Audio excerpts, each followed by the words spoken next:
Two apps on the Google Play Store with over 1.5 million downloads turned out to be Chinese spyware, and this time, neither one of the apps were TikTok.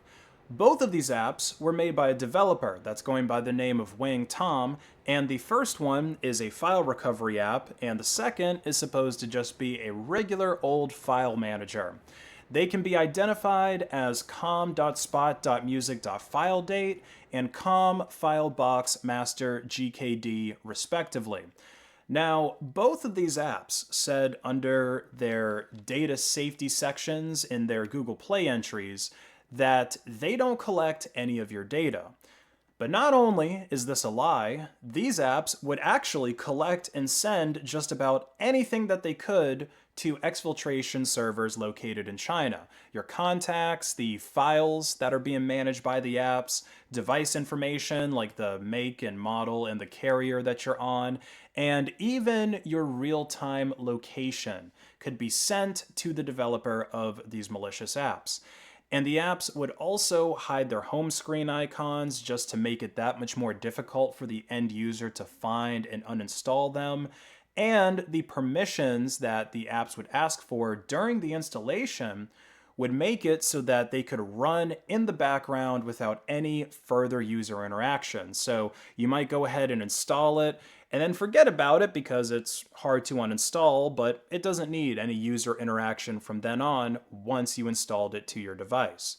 Now, this is probably the third or fourth video that I've made about malicious apps in the Google Play Store, and we're probably going to keep seeing this happen because, well, the security model of the Google Play Store is an absolute joke. I always get a bit of a chuckle whenever I end up buying a new phone myself and I'm setting it up, because I like to get as many of my apps as possible from the F-Droid store, but in order to do that, you've got to click OK on this warning about installing apps from unknown sources. You actually got to do this multiple times, first to install the F-Droid APK, and then the first time that you end up installing an app from F-Droid. But I can't think of a single time that I've actually heard of malware being installed to a phone or even to an Android tablet through the F-Droid store or through a repo in the F-Droid store. And look, I know that there's hardly anyone using F-Droid compared to the people that are using Google Play, so maybe it's just not as attractive to create malware, to put malware into an F-Droid repo, but also I think that more people are actually verifying the source of their software on F-Droid versus the Google Play Store. Like, who even is this Wang Tom guy, okay? I tried looking up his website or a GitHub page or a LinkedIn profile, but nothing.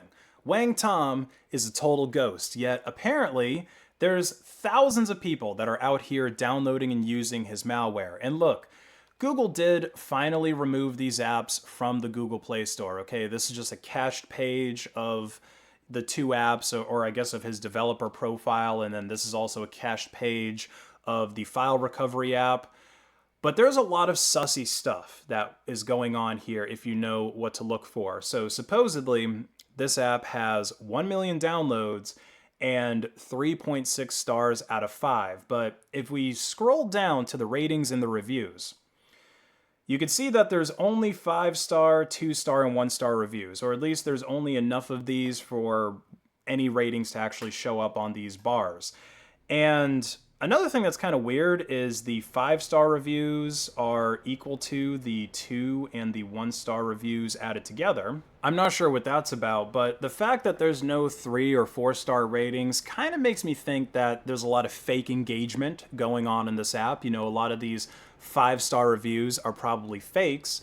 And if we scroll down to the actual written reviews, then we get more evidence of this. So let me see if I can find some good ones here. So,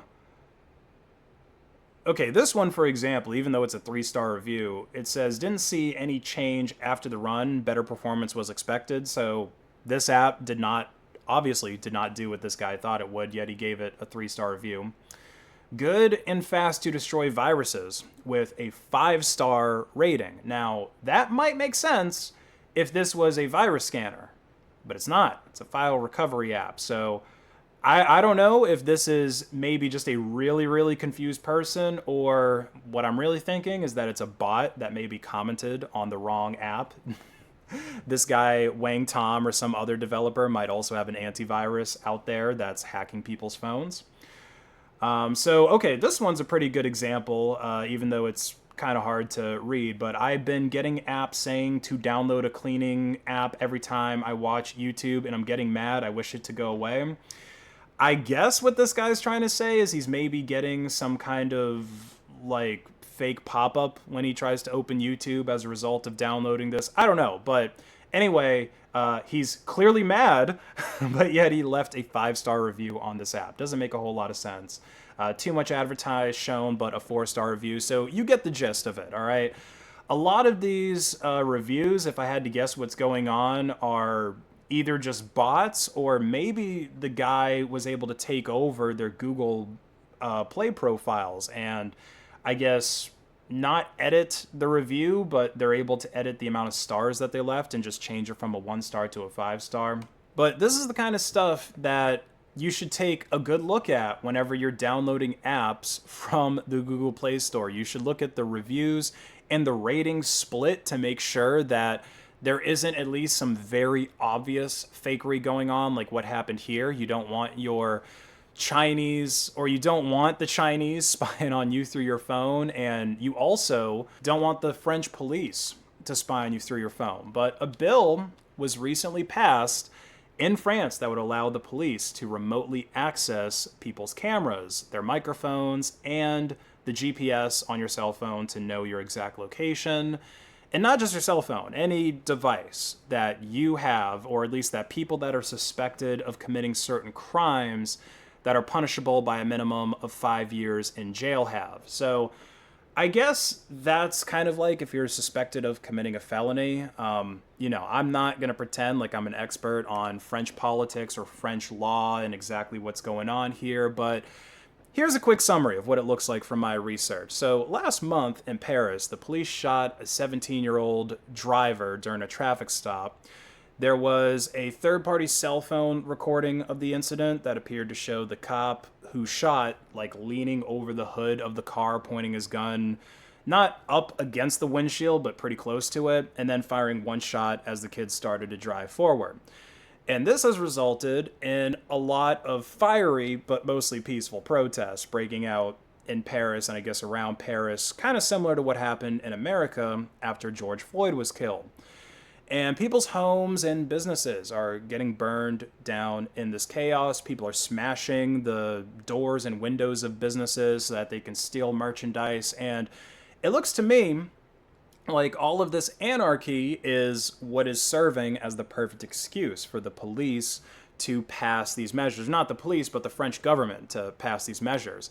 It's really amazing how different governments all over the world are able to make this same exact play.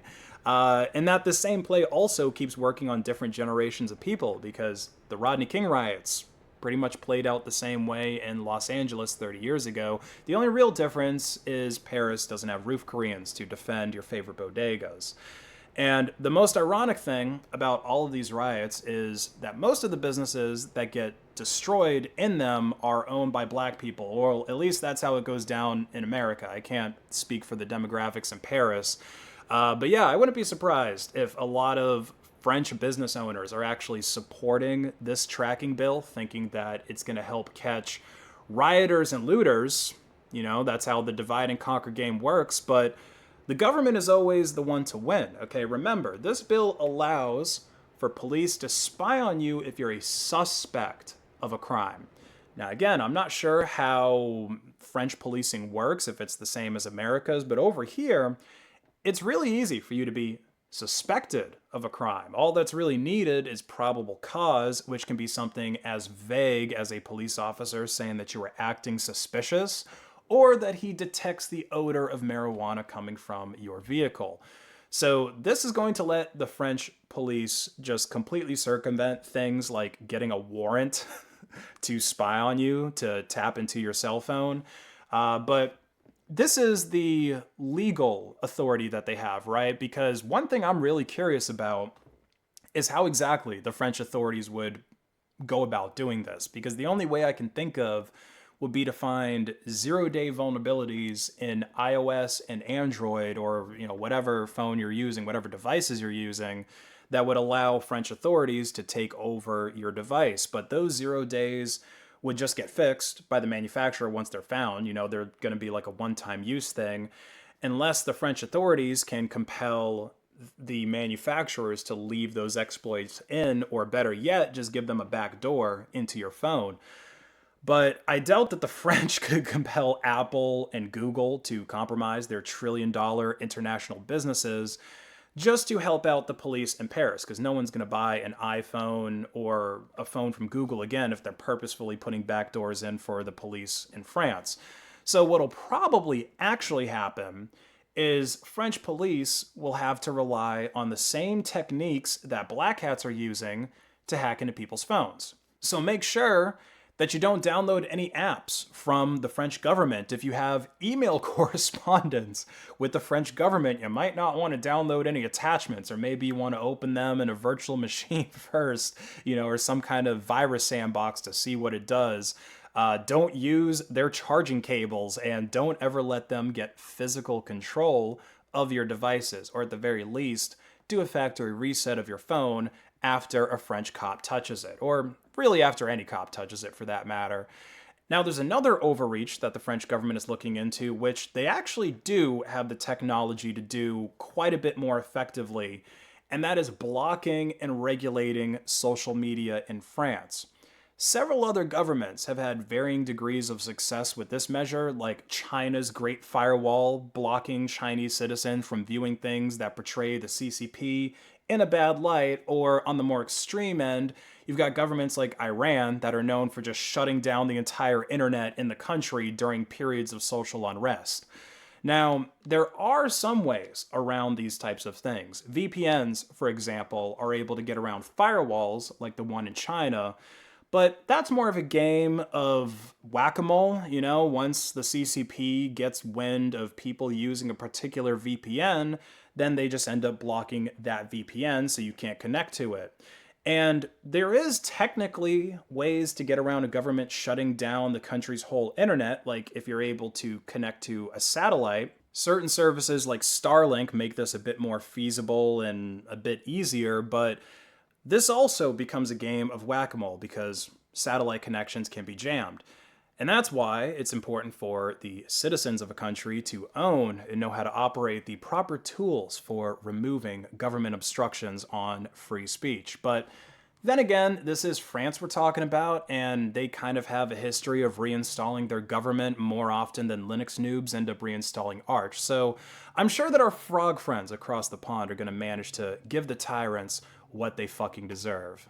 But that's it for this video. Leave a like and a comment to hack the algorithm, follow me on Odyssey, and have a great day.